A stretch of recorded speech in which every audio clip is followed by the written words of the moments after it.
Qué casualidad, ¿no? Ahora con Sí. gente seria y desapareció Carva, justo en el momento de la gente seria. Sí, es así. ¿Cuenta ya como que faltó irse un rato antes? Media falta. Media falta, ¿no? Bien. Sí. Se tuvo que retirar antes, con permiso de sus padres, igual. De hecho, lo vino a buscar la madre. Carva, está tu mamá en la puerta. Sí, si no, no lo dejamos salir, obviamente. No, porque mirá si le pasa algo. Claro. Después, ¿quién se hace cargo? No, Los no. responsables. Pero Bien. bueno, sí vino la madre, firmó el cuaderno de retiro anticipado y se lo llevó. Qué feo cuando estabas en el cumpleaños y como te vinieron a buscar y... Vos Era estabas feo. en el pelotero. Sí, pero aparte... ya No a existían cierta los edad- peloteros en mis cumpleaños infantiles. ¿Pero Es por un qué no? invento posterior. ¿Posta? Sí, Oh. posta, no existían. Algo como un pelotero, ¿no? No sabía. A mí eso. algo que me gusta de ser tía Uy, de, qué feo, de re niños triste. muy pequeños es que yo me meto al pelotero para cuidarlos. Claro. Pero yo estoy ahí tipo saltando para cuidarlos. Debe ser muy divertido meterse ahora a un pelotero. Me daría un poco de... Siento que debe ser un lugar un poco mugroso, pero... Y debería ser muy profundo. Quiero decir, como que Claro, el para volumen que- de pelotas... Para que debería- lo soporte a uno. Claro. Ah, no, igual yo estaba pensando en un inflable. Ah. Lo metí un inflable al No, pelotero los no. inflables sí siguen siendo igual de buenos. Lo mismo también. Necesitas que sea un poquito más grande, pero funciona. Es más adaptable para adultos el inflable. Pero bueno, hablando de todo esto, vamos a viajar en el tiempo al siglo XVI con nuestra historiadora de verdad, la compañera Milagro Alegre, Muy bien. que nos va a alegrar esta noche con esta columna. Bueno, es un poco trágica la historia tal vez, pero hoy vamos a hablar. Pero la creo puta que madre. va a tener sus momentos bizarros, como muchas de las cosas que presentó. Creo que hoy traigo a la persona más disidencia, más barroca, más todo de las que hemos visto, porque hoy voy a hablar de Elena Céspedes, que era. O sea, Me- ¿se cambió de nombre de Elena a Heleno o viceversa? Se cambió de Elena a Heleno y en un anacronismo. Y todo esto sin H, ¿eh? Sí, sin Hay que H. decirlo.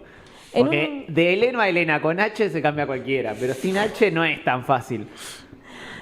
Bueno, una de las cosas que va a surgir en un momento en el proceso, voy a adelantar, es que le dicen, qué raro Heleno no existe en varones, es Elena. Pero bueno, entonces voy a hablar de, tomando un término anacrónico, de un hombre trans, afrodescendiente y cirujano del siglo XVI. O sea, la mierda. todas las minorías, todo junto. Pero ¿Por qué? cirujano no sé si es una no, minoría. sí, en ese periodo, justo que hablaban de sanguijuelas, Ah, es verdad. Una vez habíamos hablado de Carva esto. habló de Que los cirujanos antes eran como que eran los gente- peluqueros. Claro, De y que que eran la- gente como marginada. como- no eran, no eran peluqueros, sino que se consideraba que como tenían tratamiento con la sangre Esto, y con claro. otras cosas del cuerpo, como con todo lo más físico, con el hecho de extraer muelas, de coser heridas y demás cuestiones, no se los consideraba tan altos como los médicos. Y En realidad, Ni como los Claro. cirujanos de ahora, que Claro. dentro de la medicina son medio como una Lo, elite. lo de los peluqueros era a cuento de que Los barberos. secaban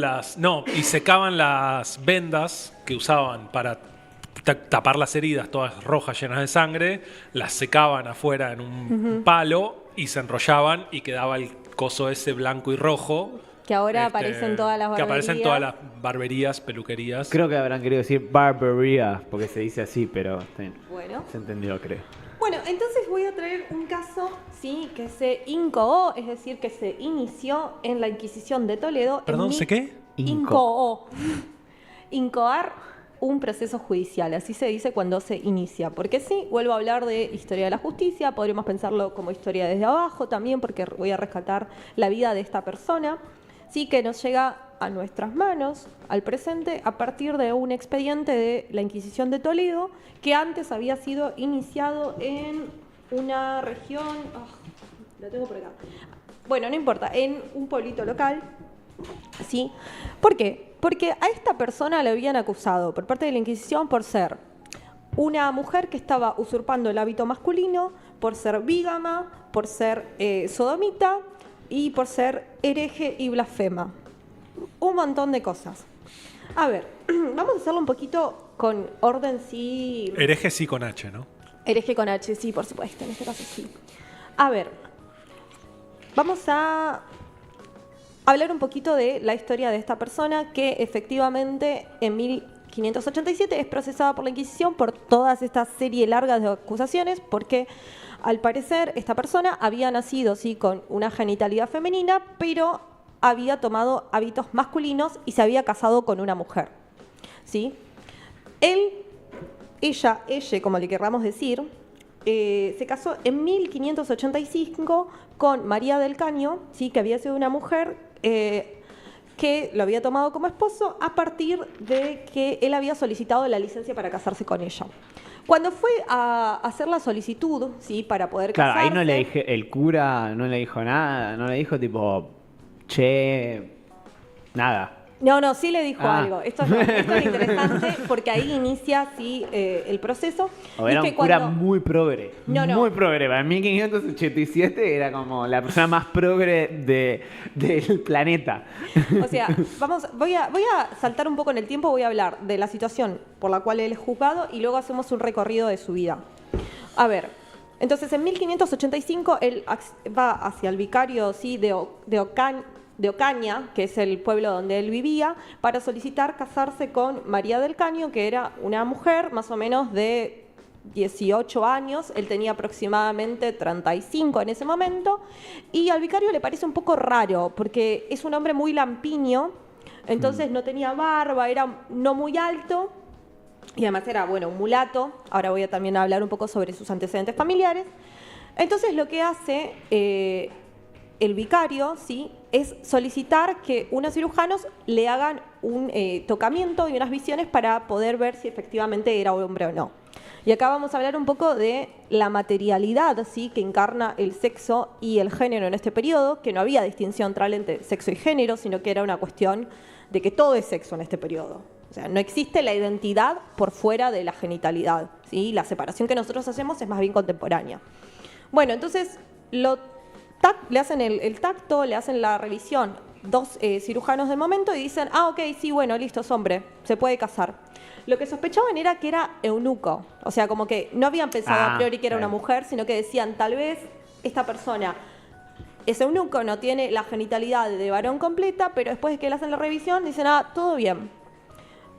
Voy a un poco contar el final de la peli. Súper profesional eso. Voy a contar un poquito el final de la a peli. efectos de nuestro amigo Heleno, buenísimo, pero como al pedo lo hacían, porque aparte era lo mismo. O sea, es como cuando los árbitros ahora van al bar y en el bar dicen, no fue penal. Pero... macho, sí. O sea, tienen que hacer tacto de una cosa, no está, y dicen, bueno, listo, bien. O sea, no entiendo entonces para qué hicieron la prueba. Pero bueno, bien por Heleno igual, eso, ¿no? Eso es lo interesante, porque él, en realidad vamos a ver que usted tuvo una serie de artificios y de estrategias para justamente simular tener sí, un pene masculino, y usó un montón de estrategias, tanto materiales como discursivas, que ahora voy a ir retratando. Vamos a hacer lo siguiente. Vamos a quedarnos en 1785, que es el momento en el que 1585, perdón, muy bien, gracias. En la cual, sí, a priori le hacen el tacto a unos vecinos y después lo hacen unos cirujanos. Y ahí dicen, ok, dale, te podés casar, él se casa. Sin embargo, en 1587 vuelve a surgir esta cuestión de, me parece que este muchacho no es un muchacho, empieza a ser un escándalo y el alcalde mayor de Ocaña, que es este pueblo en el que él vive, empieza un proceso judicial que lo termina derivando a la Inquisición de Toledo, que es el Tribunal Mayor. Es decir, se inicia de forma local y pasa a entes mayores por la gravedad que revestía. Voy a contar un poquito sobre su vida para proseguir y ver. A ver, Heleno, sí, a priori había nacido como mujer, ¿sí? Él había sido hijo de una esclava, ¿sí?, negra, que tengo por acá el nombre de la madre, acá, Francisca Medina, era morena o esclava, o negra, perdón, como la señalan en las fuentes, y su padre era Pedro Hernández, un labrador de molino, ¿sí? Helena, vamos a llamarlo así, un poco voy a hablar en femenino cuando hablo antes de cuando haga la transición. Bueno, ella había sido esclava, efectivamente, hasta los 8 o 10 años, luego su dueño, su patrón, la termina liberando, y ella, poco tiempo después, a los 15 o 16 años, contrae matrimonio de forma obligada, ¿sí?, en contra de su voluntad, con Cristóbal Lombardo, ¿sí?, y hizo vida matrimonial unos 3 o 4 meses nada más, e incluso en ese tiempo quedó embarazada ella. Poco tiempo queda viuda. Buenas noticias para ella, que no quería tener una vida maridable. Bueno, y en ese momento lo que hace es dar en adopción a su hijo y al poco tiempo muere su madre. Entonces ella empieza una vida súper itinerante yendo de un lado a otro. Como había crecido efectivamente como mujer, ¿sí? Se la había criado de esta manera, ella aprende el oficio de ser tejedora y luego termina deviniendo en sastre. Y esto es como un poco su despliegue, empieza a morar por un montón de ciudades de España y de pueblos, se termina instalando en Granada, ¿sí? Donde allí conoce una persona que la empieza a instruir en los oficios de ser cirujano. En ese momento ella toma los hábitos masculinos y comienza a estudiar, toma esta nueva identidad, ¿sí? Y acá voy a hacer un pequeño paréntesis. ¿Qué, perdón? Para ser cirujana. O sea, lo aprende como una cuestión... Pregunta, ¿para ser cirujano había que ser hombre? Sí. ¿Y tiene algo que ver eso, su decisión, o es como paralelo? Eso es lo interesante y eso es el paréntesis que iba a hacer ahora. Por ejemplo, las personas, repito, los cirujanos sí eran considerados menores, inferiores en calidad a los médicos, pero de todas maneras luego para obtener el título que te habilitara tenías que rendir una serie de exámenes. Es más, cuando en el proceso inquisitorial, varios años después, registran que efectivamente Elena tenía un gran interés por formarse, porque cuando le hacen la requisición en la casa encuentran toda una biblioteca, encuentran un montón de cosas que demostraban que se había preparado para rendir estos exámenes. No era simplemente a partir de la práctica, que igualmente en gran medida era eso, encontrar una persona que te entrene, que sea tu maestro, y aprendías, no sé, a purgar gente con sanguijuelas, por ejemplo, porque estaba esta cuestión de la teoría humoral, entonces se consideraba que cuando había un exceso de sangre que afectaba el desarrollo del cuerpo, había que drenar esa sangre, o hacer suturas o demás. Bueno, antes de formarse como cirujana, también peleó como soldado. En ese momento ya había tomado los hábitos masculinos y había peleado en la Navidad de 1568, ¿sí? Un tiempito antes de casarse. Falta bastante todavía para... Sí, estamos como haciendo el trayecto de su vida. La precuela. Ajá. Un poco para ir conociendo. Bueno, peleó como soldado, sí, en la Navidad de 1568 contra una rebelión de moriscos en el ejército de Felipe II, que era el rey de ese momento. ¿Querés recordarle a la gente qué es un morisco? Sí. Morisco se les decía... No es un marisco, aclaremos por las dudas. Marisco se les decía a... Moriscos. Moriscos. Ahí te confundí yo. Morisco se les decía a las personas que eran de origen musulmán, pero que se habían convertido a la religión católica, pero a pesar de ello seguían sopesando ciertas dudas sobre la real conversión de estas personas y se las acusaba de practicar a escondidas la religión. Claro. Como los marranos. Sí. Los marranos era lo mismo, pero los judíos judíos. conversos. Y se les llamaba también criptojudíos o criptomusulmanes, no porque no es que compraban Bitcoin, sino que es como que estaba encriptada su religión verdadera, ¿no? Uh-huh. Bueno, y entonces en ese momento ya empieza a tomar la vestimenta masculina y además lo interesante es que en este momento empieza a seducir mujeres, empieza a mantener relaciones con mujeres, pero lo interesante es que cuando empiezan a hacer el registro de su vida se dan cuenta de que incluso cuando tenía hábitos femeninos ya intentaba mantener relaciones como mujeres. Con lo cual, por eso le cae la pena de sodomita. Sí, vamos a verlo igual con el caso en el cual se procesa tanto a él como a su esposa. Vamos un poquito más adelante. Voy a hacer acá un paréntesis antes de meterme con el caso concreto de este muchacho. Y es que, la mudanza de hábitos, es decir, vestirse de mujer o una mujer que se viste de hombre, era básicamente transgredir el orden sexogenérico imperante de ese momento, se consideraba algo contra natura, y además porque también la ropa... podemos pensarlo incluso como hoy en día, era un reflejo de estatus, ¿sí? La gente de, las castas o los esclavos no se vestían de igual manera que un español. Había cosas tipificadas que una persona podía o no vestirse, ¿sí? Eran marcas sociales. Hoy en día también sigue siendo un medio de comunicación, tal vez en esta cuestión de la fast fashion y un montón de otras cosas, por ahí no es tan visible, pero en el periodo en el que estamos viendo, pre-industrialización, la ropa era algo que uno tenía 2 mudas de ropa, como mucho, Sí, y la con podía suerte. usar un mes, ¿sí? Entonces, Y también Es- que las sociedades, digamos, no igualitarias en el sentido jurídico, si bien obviamente hoy De nuestra estratos. sociedad no es igualitaria, una sociedad estamental, está reglamentado eso, Ajá. digamos, Claro. si es por sangre, está reglamentado, digamos, qué se puede y qué no se puede. Después, o sea, nosotros tenemos una igualdad jurídica, todos tenemos la posibilidad de poder, después no todos podemos, pero todos tenemos la posibilidad de poder, digamos, ahí no. claro, sí. Incluso es- pasaba a veces al revés, una persona que no tenía cierto, en este caso no era de cierta casta o estamento o no tenía un título nobiliario, podía ser súper rica, pero no, había cosas que igual no podía hacer por no tener ese estatus. Quizás Claro, lo sí. podía comprar, obviamente siempre la plata ayuda, pero no te resolvía todo tampoco. No. Y Claro, si no, lo sí. podía rosquear para su descendencia. Eso sí, a veces algunas personas lograban que les cambien su casta Sí. en el, digamos, lo que sería un registro. blanqueamiento. Claro. Que después puedo hacer una columna de blanqueamiento muy interesante social. eso, sí, sí. Bueno, es más, o sea, es esto.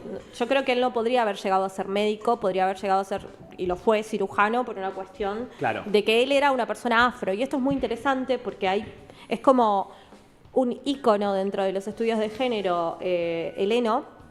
Y una de las cuestiones que muchas veces se suele omitir cuando se reconstruye su vida es esta cuestión de que él había nacido en Aljama, que era hijo de una esclava, que era o mulata o negra, y que efectivamente él tenía rasgos físicos, fenotípicos, que lo hacían verse como una persona afrodescendiente, ¿sí? También es un poco de centrar un poco la historia. Y lo que iba a decir, volviendo más allá de esta cuestión del estamental, es que si bien estaba mal visto, salud, Gracias. si bien estaba mal visto que las mujeres se trasvistieran como hombres, a veces, en algunos casos, era una herramienta estratégica que usaban las mujeres, por ejemplo, cuando tenían que viajar solas, ¿sí? Obviamente, mayormente las mujeres pobres, que no tenían Claro. recursos, entonces si tenían que, no sé, ir de una ciudad a otra, tomaban los hábitos masculinos, porque efectivamente ser mujer era, y es, un factor de riesgo.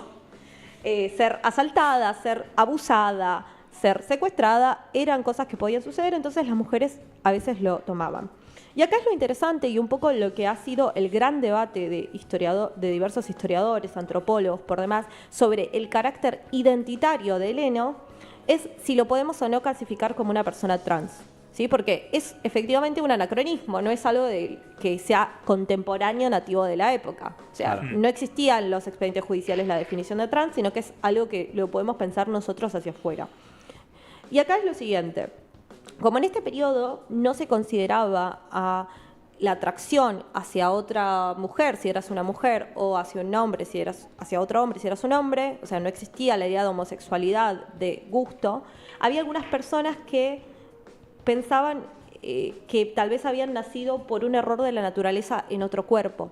Entonces, podríamos pensar que había mujeres que tal vez en ese tiempo eran lesbianas y en vez de pensar que eran lesbianas, de aceptar ese deseo propio, consideraban que tendrían que haber nacido hombres. Como que había un error de la naturaleza que las había llevado a ser hombres. ¿Se entiende lo que Sí, digo? sí. Sí, sí, Que sí, incluso fue la idea de la homosexualidad que estuvo presente durante el siglo XIX, esta suerte de un hermafroditismo del alma, como de un error de haber nacido en un cuerpo equivocado. Como dentro de este binarismo que se contempla, que solo puede existir hombre, mujer y un deseo que sea heterosexual, aquellas personas que no encajaban en eso pensaban que tenían que hacerlo. Por ejemplo, eso sucede con muchas mujeres que eran marineras, que un día voy a hacer una columna de eso también. Bueno, entonces, volviendo. Él vuelve de ser soldado, sí, vuelve ya con un hábito masculino, se forma como cirujano y llega realmente a ser un muy buen cirujano y reconocido. ¿Por qué? Porque trabaja para la corte, ¿sí? De Felipe II. O sea, trabaja aparte para de la... Felipe II, no de cualquier rey Claro, español. o sea, no es que lo... Del más importante de todos. No es que lo atendía directamente a él, no hay registros de eso, entiendo, pero que ya estés en la corte es un ingreso muy importante, Sí, especialmente considerando que era afrodescendiente. Luego él se va a trabajar al Escorial, que es uno de los monasterios más grandes y más importantes, formado justamente por la corona hispánica. Está ahí cerquita, sí. Entonces, había estado en lugares muy top, había sido una persona que se había movido en todos estos lugares, pero no contento, él siguió rotando, ¿sí? Hasta que finalmente llega a Ocaño, donde en 1585 se casa con Perdón, María del Caño. perdón. Hay que preguntar algo importante. ¿Ocaño se llamaba la ciudad? Sí, Ocaña, perdón. ¿Otaña? Ocaña. Ocaña, perdón. Ajá. ¿Y en Ocaña vivía Del Caño? No, de verdad lo estoy preguntando. Me parece... ¿Quién es Del Caño? La esposa, sí. Su esposa. Ah, sí. ¿Cómo quién es? Yo pensé que iba a haber un chiste malo sobre Nicolás del Caño. No sé por qué estaba esperando eso. Ocaña, en la además, ciudad de también Ocaña, claro. Ocaña y Nicolás del Caño, dos exdiputados nacionales. Actuales candidatos. Actuales candidatos, los dos. Pero nada, me llama la atención. Nada. Sí. Bueno, entonces... Aguantá que ahora aparece el Inquisidor. Bueno, Te caes de culo cuando escuchas el nombre del Inquisidor. Caña, ¿cómo es? Camaño, acá lo habían ahí dicho. está. Bueno, entonces, volviendo. Entonces, lo que sucede es lo siguiente. Vive durante un tiempo en esta ciudad, pero la gente empieza a sospechar que efectivamente él no es un hombre en el sentido convencional de la palabra. Empieza a haber muchos rumores, si es hermafrodita, si es una mujer en hábitos de hombre, y le termina cayendo el alcalde mayor de Ocaña, que empieza un proceso. Y esto es lo interesante, porque aquí nuevamente hay tacto. O sea, a él le hicieron la comprobación de su sexo cuando se casó y ahora lo tienen que hacer de nuevo. Y no me digas que pasó de vuelta. Sí, podríamos decir que hizo un buen passing, como se dice en la jerga queer, porque cuando en 1587, 2 años después de casarse, lo vuelven a inspeccionar, es porque sospechan que es hermafrodita. Pero, a diferencia de la otra vez que habían sido unos vecinos, los examinan doctores, ¿sí?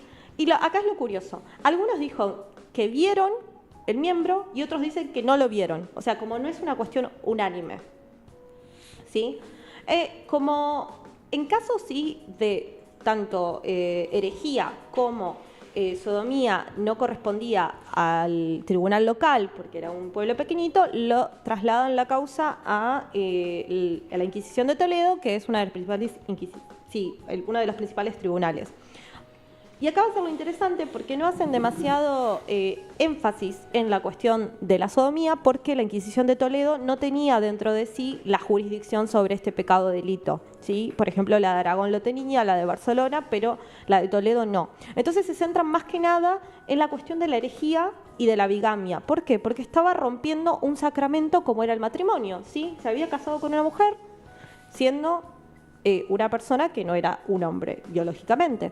Entonces se lo acusa de hereje por mancillar el matrimonio, que era un sacramento, y como nunca se pudo comprobar si efectivamente su esposo con el que se había casado cuando ella tenía 15 años había muerto o no, también la acusan por ser bígama.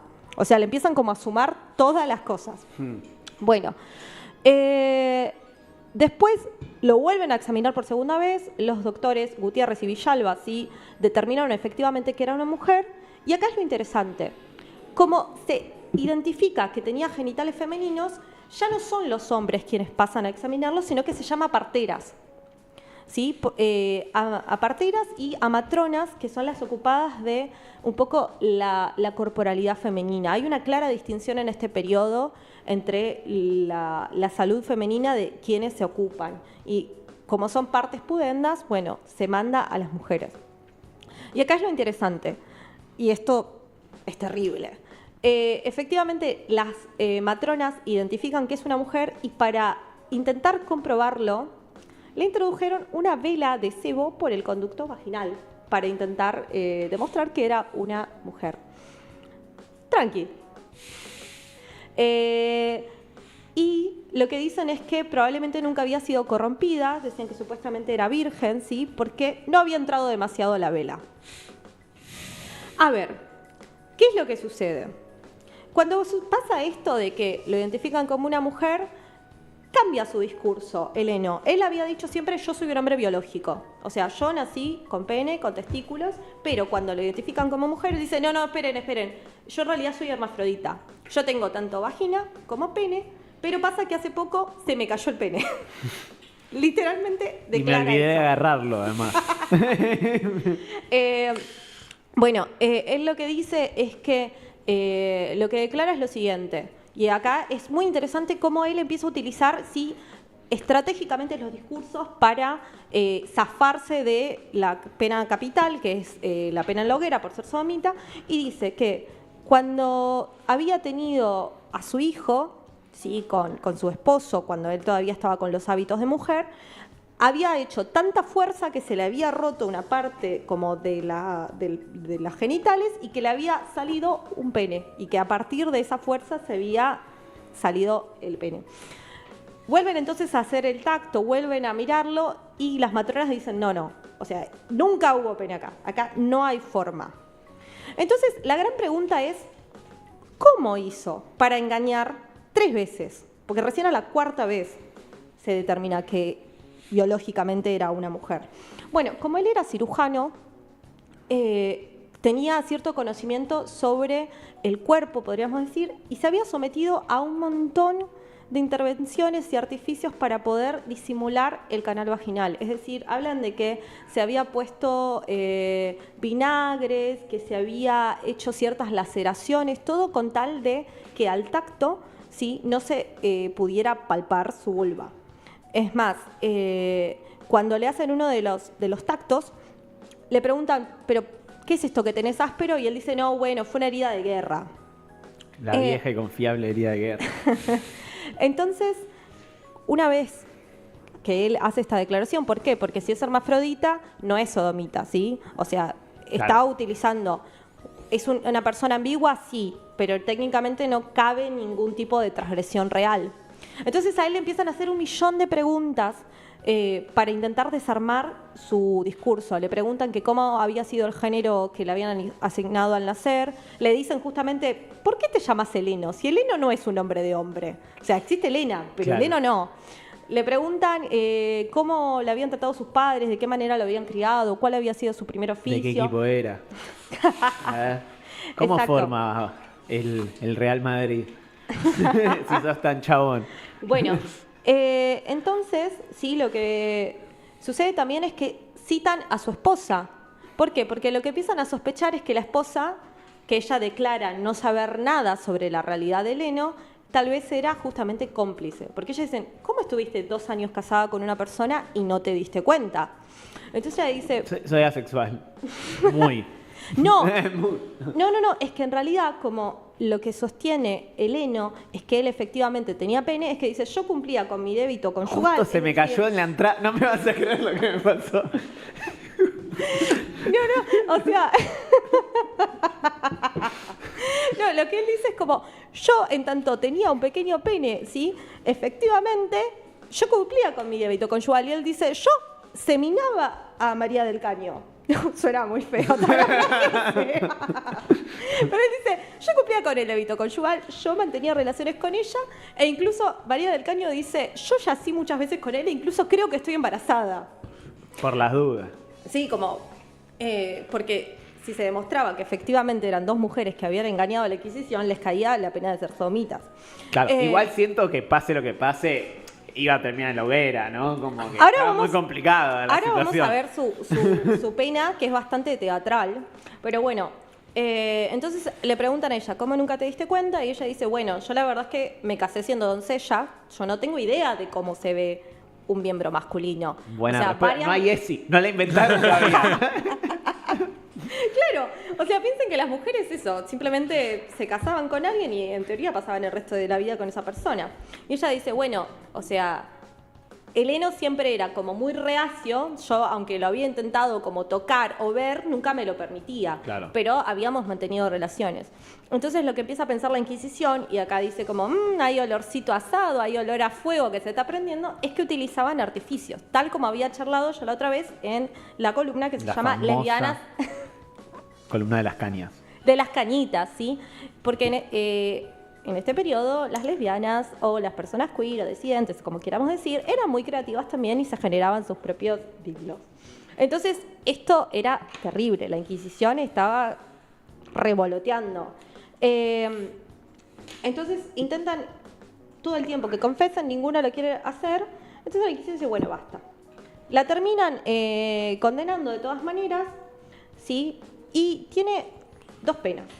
Por un lado, se la condena a hacer una adjuración de levi. ¿Qué es una adjuración de levi? Es a admitir las penas con la condición, o sea, se hace que la persona admita sus penas y se le perdona la vida y tiene que jurar siempre mantenerse dentro del culto católico. ¿Por qué? Porque esta cuestión de que yo decía, si se casó con una mujer, mancilló el matrimonio, que era un sacramento, especialmente porque estamos en el periodo post-Concilio de Trento, que estableció las leyes de cómo tenía que ser el matrimonio. Hay una columna hecha por Dito. La contrarreforma, sí, no habla del matrimonio, pero bueno, para entender más o menos Para qué es la contextualizar. contrarreforma, sí, porque es una época de normalización de la práctica católica, eso sí. Claro, Eso, sí. O sea, la Inquisición está en un trabajo muy fuerte de normalizar las prácticas, que hasta esa época era medio lo que pintaban como que había muchas iglesias católicas, por así decirlo.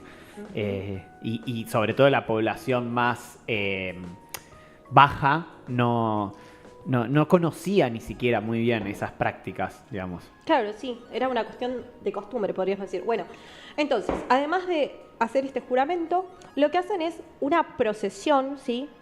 En la cual la llevan, ¿sí?, al centro de la ciudad y la sacan vestida con sus hábitos masculinos. Es decir, porque algo que me olvidé de comentar es que a lo largo del proceso, una vez que la identifican como mujer, la obligan a vestir hábitos femeninos, es decir, la obligan a rectificarse. Pero cuando la sacan para que sirva como un ejemplo de lo que no hay que hacer y humillarla frente a todo el pueblo para que se supiera cuáles eran las consecuencias de los actos, la visten de hombre para hacer un acto performativo en la cual en el medio de la plaza lo desvisten y le ponen vestido. O sea, en el medio la desnudan y le ponen el vestido. Luego de eso la azotan, ¿sí? La azotan a lo largo de toda la ciudad, le van dando azotes para mostrar cuáles son las consecuencias. Y otra cosa que se les pone es, como ella tenía el oficio de ser cirujana, se la pone a trabajar como enfermera, o sea, un poco la degradan en el hospital de... Bueno, no me acuerdo el hospital, pero creo que era el hospital de Toledo. Y acá es lo gracioso.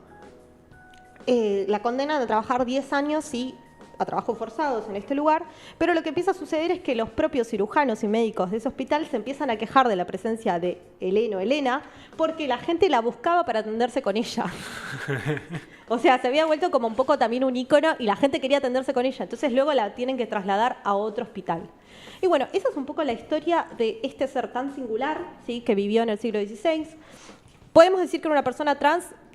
Es un poco complejo, no voy a mentir con que es un poco pochoclero decirlo, habría que ver porque efectivamente es una concepción contemporánea, pero tenemos acá un registro de una persona que intenta todo el tiempo cambiar, ¿sí?, su identidad de género, tiene un deseo sexual que no es heteronormativo y que en múltiples ocasiones utilizó las herramientas y estrategias para saltearse, ¿sí?, las imposiciones de la época y un poquito para intentar salvar su propio pescuezo, que lo conservó, pero bastante bien. Que no terminó en la hoguera. Para la Inquisición española era fácil. O sea, por mucho menos. Además, siglo XVI era bastante temprano. En ese momento estaban las hogueras prendidísimas.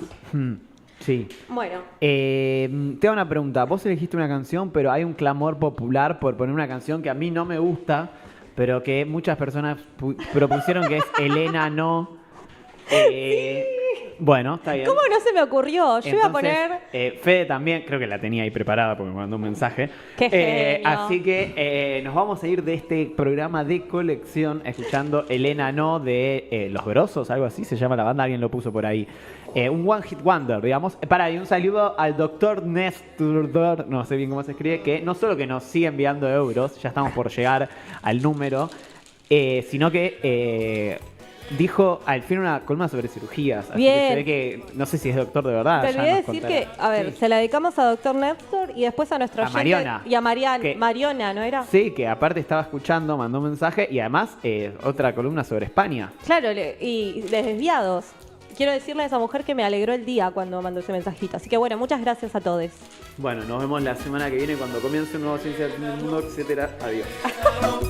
Ya no te vayas, mi amor.